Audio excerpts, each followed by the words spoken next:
जंग मूता इस्लामी इतिहास की एक बहुत ही अहम जंग है।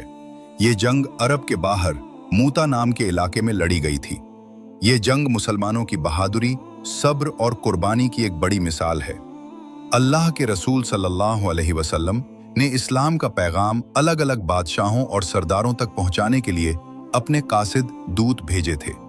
उन्हीं में से एक सहाबी हजरत उमैर बिन हारिस को शाम की तरफ भेजा गया, लेकिन रास्ते में शुरहबील नाम के एक शख्स ने उन्हें पकड़ लिया और बेदर्दी से कत्ल कर दिया, क्योंकि कासिद का कत्ल करना बहुत बड़ा जुर्म माना जाता है।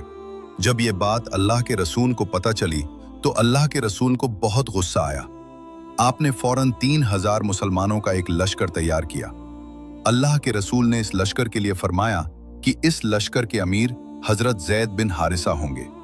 अगर हजरत जैद बिन हारिसा शहीद हो जाएं तो हजरत जाफर बिन अबी तालिब को अमीर बना लेना, और अगर हजरत जाफर बिन अबी तालिब भी शहीद हो जाएं तो हजरत अब्दुल्लाह बिन रवाहा को अमीर बना लेना।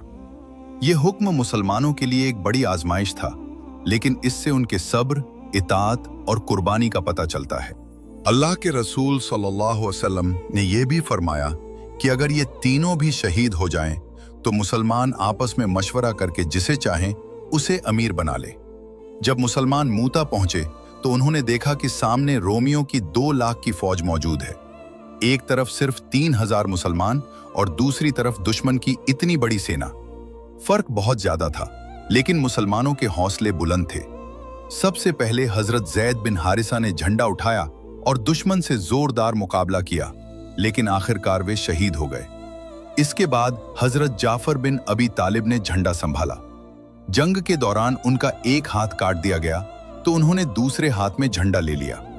फिर उनका दूसरा हाथ भी काट दिया गया, लेकिन फिर भी उन्होंने झंडे को गिरने नहीं दिया। आखिरकार वे भी शहीद हो गए।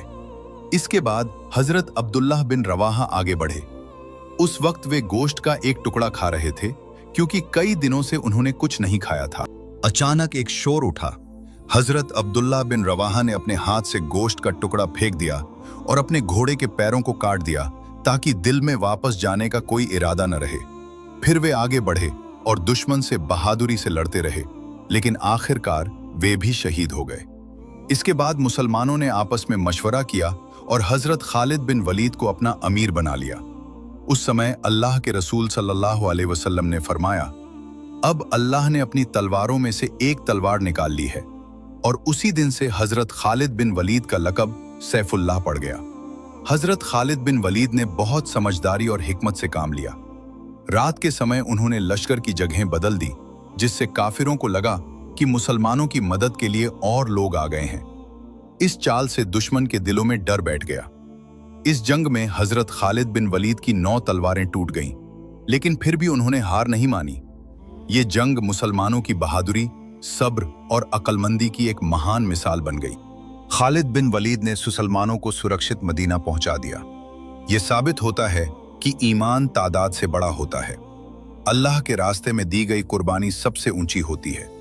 जंगे मूता सहाबा की बहादुरी और अल्लाह पर मजबूत यकीन की जिंदा मिसाल है। अगर वीडियो पसंद आए तो सब्सक्राइब जरूर करें।